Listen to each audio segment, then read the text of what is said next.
So good evening once again, everyone. This is Networking's IT solution, and we're looking at the fundamentals of networking. And the topic we've been considering for this week is the common network protocols. And we are going to be wrapping up this topic today. We've configured HTTP server, FTP server, DNS server, DHCP server, and tonight we're going to be configuring DHCP server and also understand what SNMP actually means. And I'm going to be sharing something with us in the next class with SNMP, but tonight is going to be basically on DHCP. If you have any question, you can please put it in the chat box. I'm going to be going through the chat box in order to pick up questions and we can take it up from there. All right. So what is DHCP? So it's important for us to understand what it is. And most time I tell people, please do not cram it, because you cramming it's going to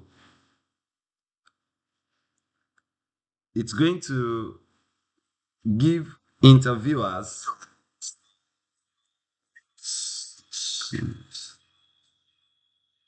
sorry, apologies. So you cramming it, oh, DHCP means dynamic host configuration protocol, is going to give the interviewers the perspective that what you've just gone to do is to cram.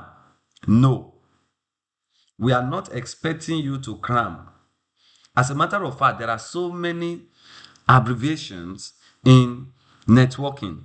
So if you are to cram all of these abbreviations, it's going to affect you. One, then it's going to take you time. The most important thing is to understand what DHCP does in a network. Just like we've explained DNS, the way we've explained FTP. Okay, we said DNS, like we're explaining that, oh, it helps us to translate IP address to domain names. So you must understand what DHCP does in a network. So, for instance, I have this infrastructure. Give me a moment. So if I have an infrastructure,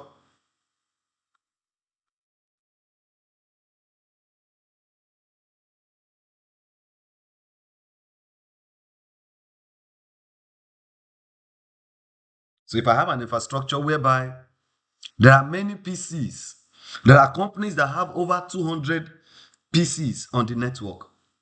Do you need to now begin to go into each of these devices to configure a static IP on them?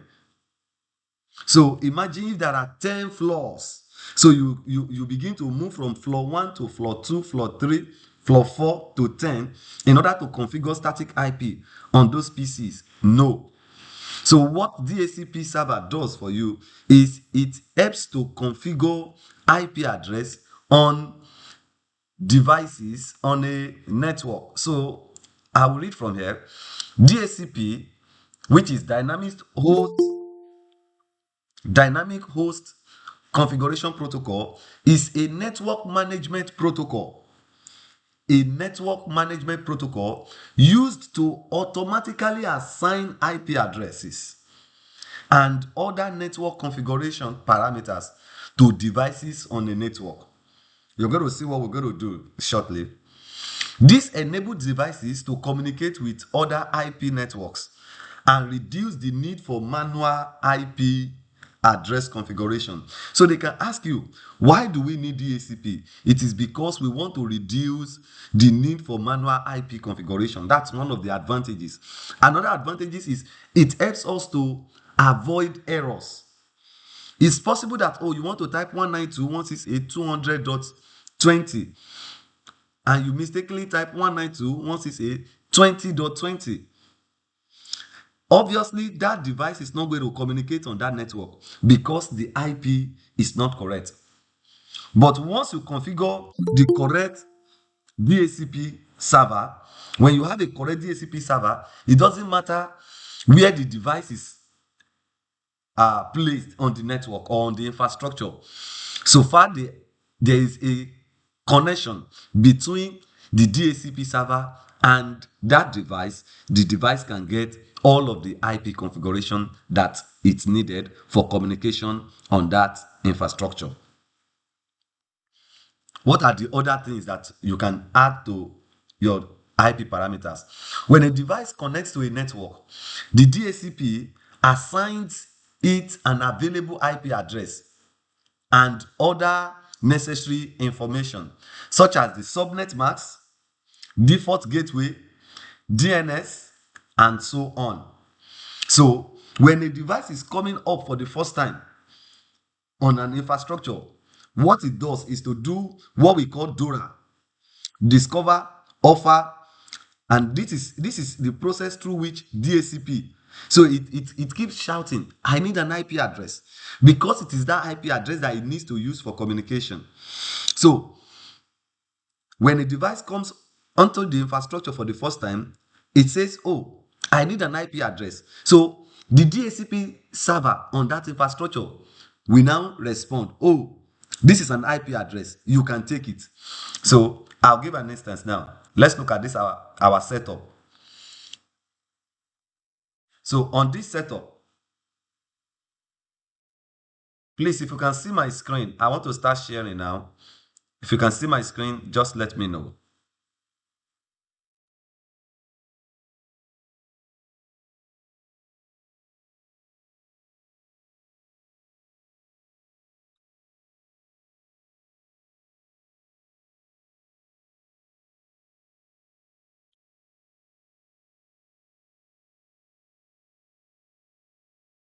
You can just drop a chat, or just let me know. Can you see my screen now, please?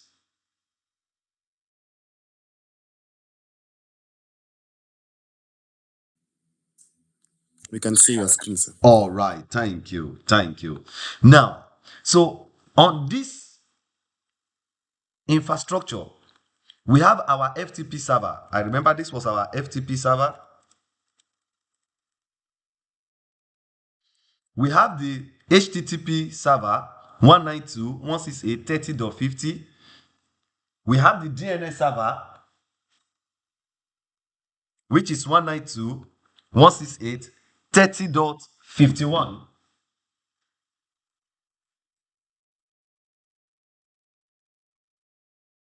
30.51.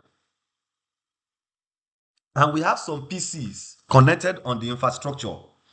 Now, at the moment, these PCs are getting IPs statically. You could see on this PC, we have the part that says DHCP, and we have another part that says static. So these IP were configured on this PC statically.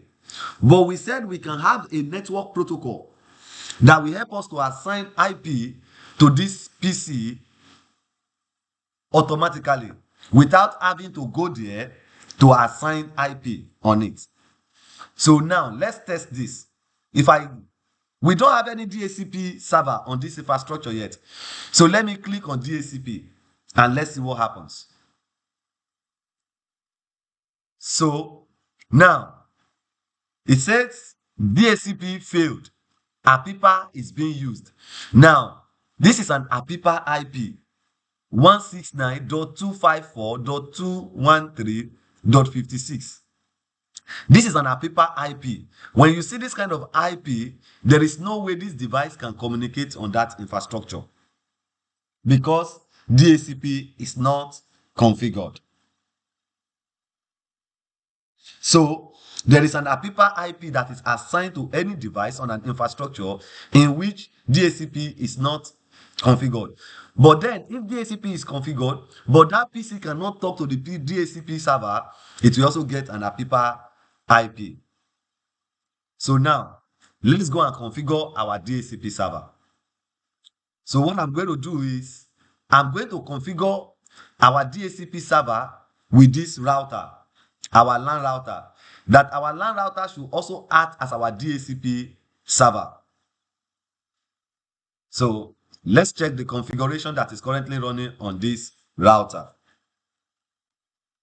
Show run. So the only thing we have on this router is that interface gigabit 0/0, that is the interface that is facing the LAN. That's facing the switch 192.168.30.1. So, and 192 or 10.10.20.1, which is gigabit 0/1, is the one facing the FTP server. All right. So now let's configure our DHCP server. I'm going to give us the configuration. So the first thing we need to do is understand, okay, what name do I want to give this DHCP server? So the first thing is you can say IP DHCP, IP DHCP. Exclude. You want to exclude some IP addresses. Now, why do I want to exclude some IP addresses? Listen to this. The HTTP server, you don't want the HTTP server to be included. Normally, you shouldn't. You should not include your HTTP server, your DNS server, and the router IP too should not be included in the IP that the DHCP server should broadcast. So we can decide that now let's exclude IP from 1 to 100 so that we can use that on our servers. But from 101 upward should be assigned to the PCs. So I can say exclude IP address 192.168.30.1 to 192.30.1 to 192.168.30.100. Now, this command IP DHCP exclude address 192.168.30.1 to 192.168.30.100 is saying that don't assign any IP from 30.1 to 30.100 to any of the PCs or endpoints that is going to connect to this device or that is going to use this DHCP server. So that is the first part. So the next thing is IP DHCP pool. Let's give it a name. Let's call it our DHCP server. Let's call it DHCP server. Server 1. Now, you will see that the configuration has changed now. On the router, you will see DHCP-config. So, under this, you can use question mark to see what are the commands that we can do. We have our default router. The default router is going to be the IP of the router itself. So, let's configure that. Default router should be 192.168.30.1. The DNS, we configure our DNS before. You know what the DNS is. 30.51. But we won't configure that now. You will see when we come to add it to it. But let's just configure normal DHCP server. So with that, we can say the next thing is to look at it. Network. What is the network? 192.168.30.0, then 255.255.255.0. That is the network. So we are saying that this is the range of the network that we want to allocate to this LAN. All right. What is the next thing? We have DNS. We are not using the DNS yet because I want us to see how it's going to automatically assign the DNS as well. So with this, we are good to go. We can do show run pipe include DHCP, and let's see. This is the configuration for our DHCP. So let's see show run and see everything regarding DHCP. So this is the DHCP. IP DHCP exclude this range of IP, and then IP address DHCP pool DHCP server 1. So we are good to go.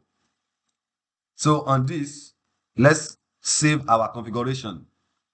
Now let's go to one of the PC now. This PC, that was not able to get an IP the other time.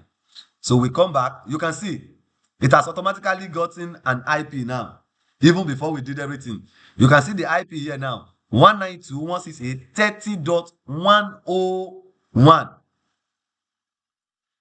So it didn't peak from 1 to 100. It peaked from 30.101. The next PC we will check is going to be 102. Let's go to the second PC. PC1 here. So you come here and you check the IP.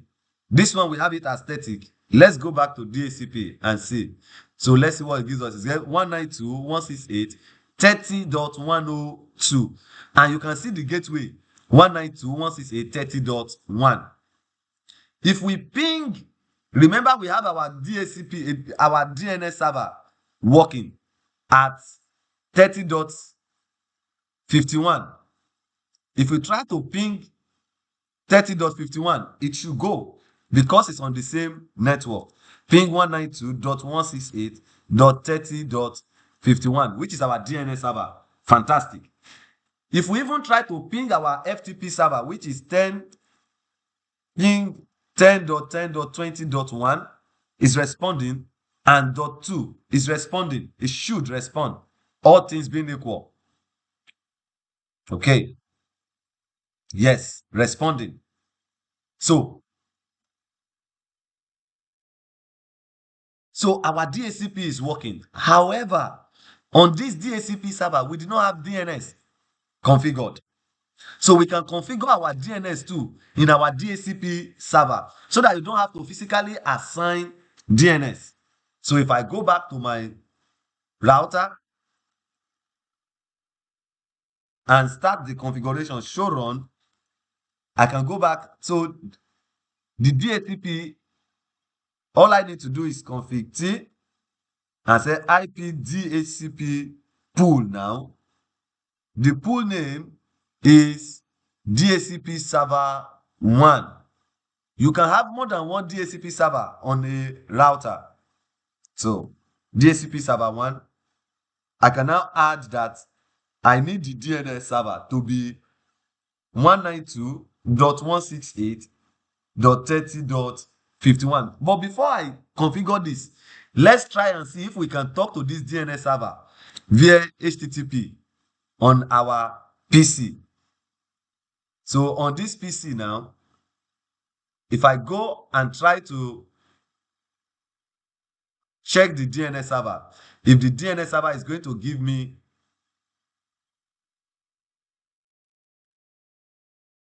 so PC1,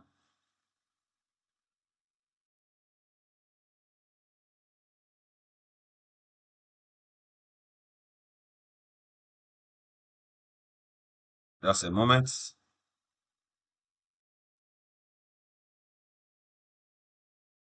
Okay, so this is PC2. So on this PC2,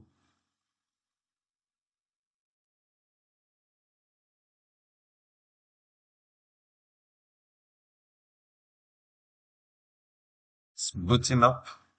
Let's just give it a couple of time. So because at the moment we do not configure any DNS on any of these PC, they will not be able to reach the web page of the HTTP server until we go and include the DNS IP on our DHCP server and then ask that the PC should get their IP again through the DHCP server, and then it can populate the DNS server and we'll be able to access the web page. So we know that our DNS server is 192.168.30.51.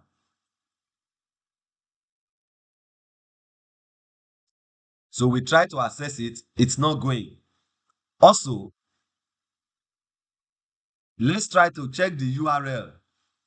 We configured the URL the last time for the DNS server. We configured our URL, Network Kings IT Solution.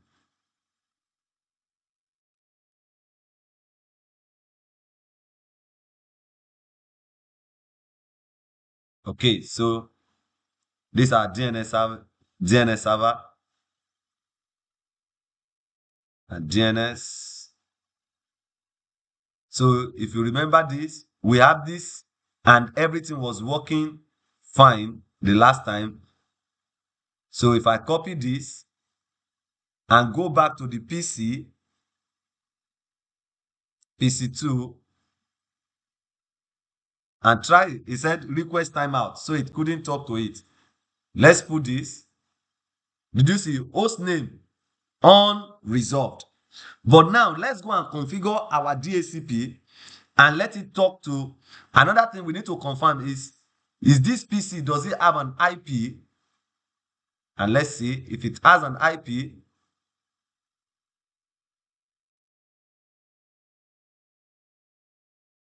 Which it should. So no IP. Let's ask it to get IP via DHCP. So it has gotten 10.192.168.30.103. But there is no DNS server here. Okay, so IP is confirmed. Let's try to reaccess our DHCP server now using the URL.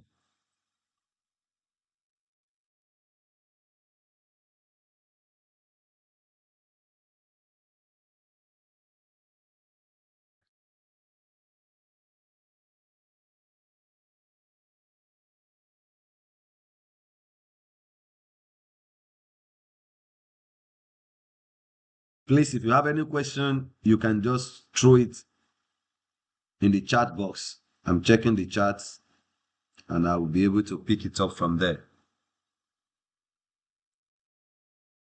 So we could have some delay. This is most time memory related issues. So our PC is coming up. All right.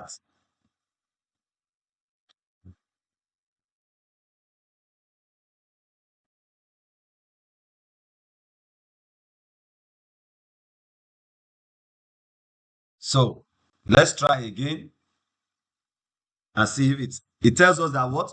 Host name unresolved. Fantastic. No problem.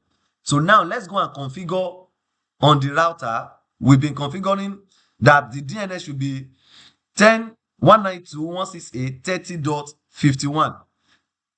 So that's good for us. And we can say what we've configured. So if we do show run now, you will see that under our DHCP, we have the exclude route config command, we have the pool, we have the network range, we have the default router, which is 192.168.30.1, and we have the DNS server. Now that we have this on the DNS server, let's go back on our PC and try to assign IP to it again. Initially, the IP we have only does not have DNS server. But if I come back to static and ask DHCP now, we should have a DNS server. Can you see now? We now have 192.168.30.101, 255.255.255.0, a gateway of 192.168.30.1, and a DNS server of 192.168.30.51. So with this, I should be able to resolve the host name of Networking's IT solution on this device, because now he knows the DNS. So when a URL is sent, it forwards it to the DNS server that knows how to resolve. Can you see this? Hello, everyone. Can you see now? Yes, sir. So it knows how to resolve it because this URL is sitting on our DNS server. So now you can't begin to go to each of your devices to go and configure your gateway, your IP, your DNS server manually. That is why you need a DHCP server to be working. Now let's go back to the PC that we tested the other time, which is PC2. Remember on this PC2, it said what? Host name unresolved. even it will still be unresolved as it is, because now this PC does not have a DNS configured on it. If we check the IP, there is no DNS at the moment. But if I come back to static and I ask DHCP now, you see now it now has the DNS IP 30.51. If we go back and try to resolve the URL again,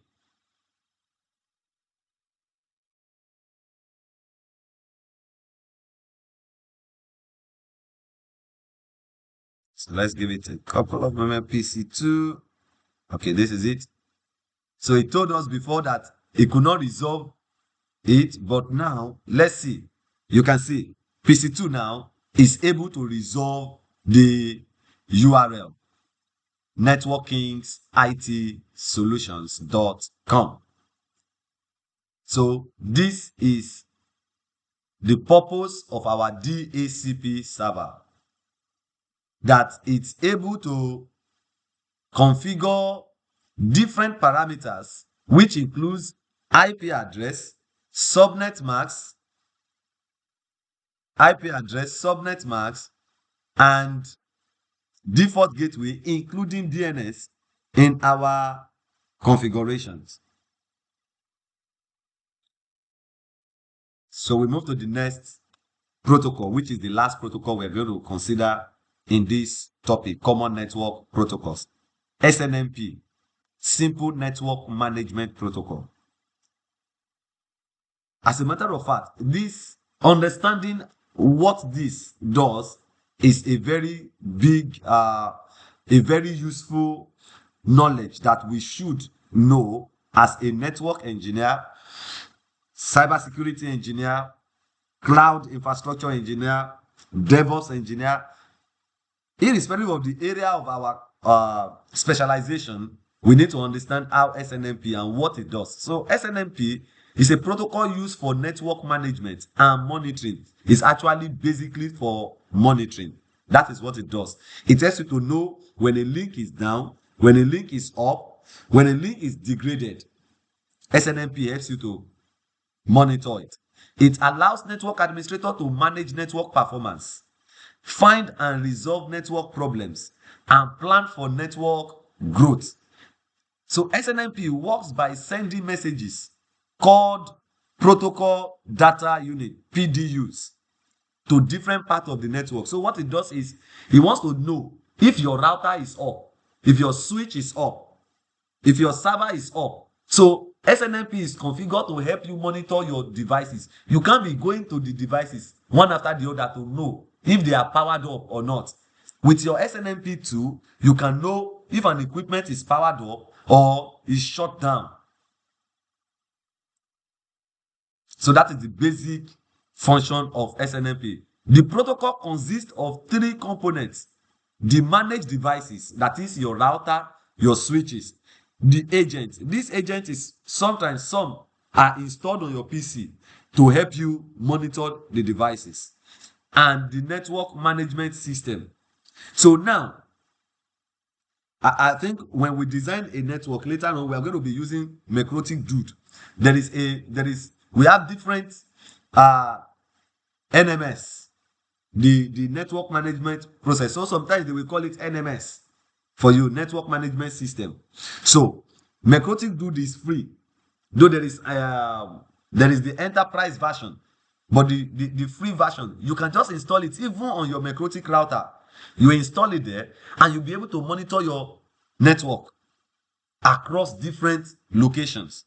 All it needs to do is to be sure that, oh, I can ping that IP. Once it can ping it, it can generate traffic. It can help you to see the traffic usage on your network.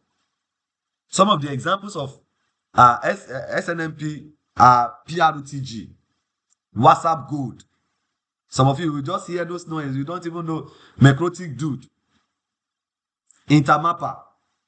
There are different kinds of SNMP vendors or tools that helps us to monitor our infrastructure. So with this, we come to the end of this lecture. Do we have any question? Please ask your question.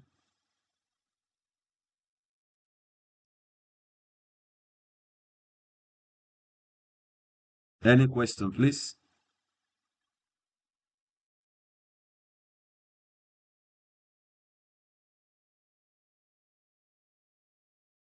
So if we don't have any question, thank you everyone for coming to class today. Okay. Okay, somebody say none from my side. Okay, good. All right. So if there's no question, thank you for coming to class today. Ensure you configure. So now, ensure you have all of this working in your infrastructure, in your design, in your topology. HTTP, FTP, DNS, and DHCP. You must have them working on your design, on your network topology. Okay, somebody is raising up his hand. Okay, please. Right. Could you be please sending the PowerPoint presentations for our Okay, WhatsApp so that we can fantastic. follow I'm up going to do that closely? now. I'm going to do that. I've been sending the PowerPoint for all the previous classes, but this one I want to complete everything, so I'm going to send it tomorrow. I need to add one or two things, okay, and also the commands that will help you to configure the router so that it will be easier for you. So I'm going to send it tomorrow. All right, sir. Thank you, sir. You're welcome. Yes, sir. Any other question? Okay, so if there is no any other question, thank you everyone for coming to class. We're going to be having a general review of the configuration of the HTTP, HTTPS, FTP, DNS, DHCP, and then we will consider some troubleshooting techniques on Friday. How to troubleshoot issues. If, for instance, you say, oh, a PC is not getting connection, it's not getting some things, maybe it can't get IP address from the DHCP server. What is happening? Oh, it can't connect to the FTP server. Why? How do you troubleshoot? And that is going to really help you as a support person because you must be able to understand how the network works before you can say you want to troubleshoot. You can't troubleshoot what you don't know. Okay. So thank you, everyone. Do have a wonderful night rest. Good night. All right, sir. Good Yeah. night, sir. It's, Yes, sir.